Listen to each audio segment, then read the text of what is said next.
कहानी महाभारत की है, पर अध्याय ऐसा जिसे अक्सर अनकहा छोड़ दिया जाता है। यह कहानी है एक योद्धा की जो जन्म से ही तिरस्कृत था, पर मृत्यु के बाद पूज्य बना। यह कहानी है उस सूत पुत्र की जिसने पांडवों से पहले अपनी मां को खो दिया और कौरवों से पहले अपना जीवन। नाम है कर्ण, पर इतिहास उसे सिर्फ कर्ण नहीं, दानवीर कर्ण कहता है। आइए जानते हैं सूर्यपुत्र कर्ण की जीवन गाथा। द्वापर युग का समय था। गंगा तट पर सन्नाटा पसरा हुआ था। बस सरसराती हवा और नदी की लहरों का शोर, इसी के बीच खड़ी थी वो, आंसुओं से भीगा हुआ चेहरा और हृदय में पीड़ा का भार लिए। वह खुद को कोस रही थी। यह कोई साधारण कन्या नहीं, अपितु राजकुमारी प्रथा थी। राजा सुरसेन की पुत्री, जिसे आज इतिहास पांडव माता कुंती के नाम से जानता है। क्षमा करना पुत्र, मैं तुमसे अपार प्रेम करती हूँ, किंतु यह समाज मुझे तुम्हें अपनाने की अनुमति नहीं देगा। मैं विवश हूँ। उन दिनों कुमारी कुंती को ऋषि दुर्वासा से एक अद्वितीय वरदान प्राप्त हुआ था।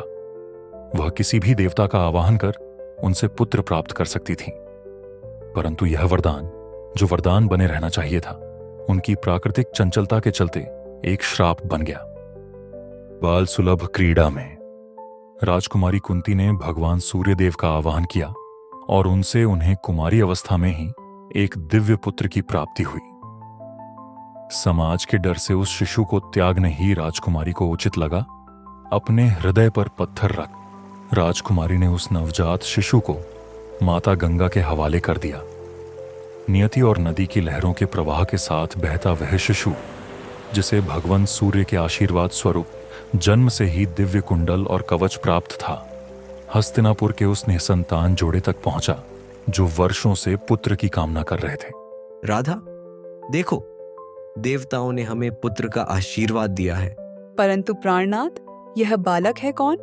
तेज से तो किसी राजकुल का प्रतीत होता है। मेरे लिए तो यह हमारा भाग्य है। और इस तरह सूर्यपुत्र कर्ण, जो किसी राजमहल में पलने योग्य था, एक राजकुमारी की विवशता और समाज की क्रूरता के चलते सूत पुत्र की पहचान के साथ बड़ा हुआ।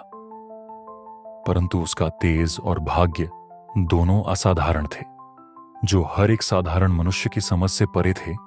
लो सुनो, यह सूतपुत्र धनुर्विद्या सीखना चाहता है। पिताजी, क्या सूतपुत्र को जीवन जीने का अधिकार नहीं होता? पुत्र, पहचान जन्म से नहीं, कर्म से बनती है। संसार तुम्हें सूतपुत्र कहेगा, लेकिन तुम्हारे कर्म तुम्हें महापुरुष बना सकते हैं। और उसी दिन से कर्ण ने निश्चय किया कि वह संसार में अपनी पहचान खुद बनाएंगे। लेकिन प्रश्न यह था कि जहां जाति से ही योग्यता आंकी जाती थी, ऐसे समाज में यह कैसे संभव हो सकता था? धनुर्विद्या में निपुण होने की चाहत में उन्हें बहुत अपमान सहना पड़ा। सर्वप्रथम वे गुरु द्रोण के पास धनुर्विद्या सीखने की आशा लेकर पहुंचे, लेकिन गुरु द्रोण ने उन्हें नीच जाति का बताते हुए अपना शिष्य बनाने से इनकार कर दिया। हताश कर्ण ने झूठ का मार्ग लेते हुए परशुराम को अपना गुरु बनाया। पुत्र, मैं केवल ब्राह्मणों को ही गुरु दीक्षा देने के लिए बाध्य हूँ। क्या तुम ब्राह्मण हो? जी गुरुदेव, कृपया आप मुझे अपनी शरण में लीजिए। परशुराम के सानिध्य में कर्ण ने हर कला में निपुणता प्राप्त की, लेकिन यह विद्या उसे केवल युद्ध के लिए नहीं, बल्कि अपनी पहचान स्थापित करने का मार्ग दिखाने वाली थी। परंतु नियति को कुछ और ही मंजूर था।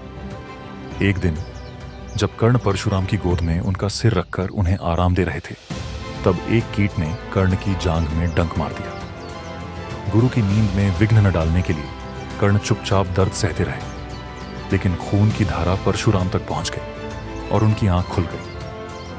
परशुराम समझ गए कि इतना दर्द सहन करके भी स्थिर रहना किसी क्षत्रिय का ही काम हो सकता है।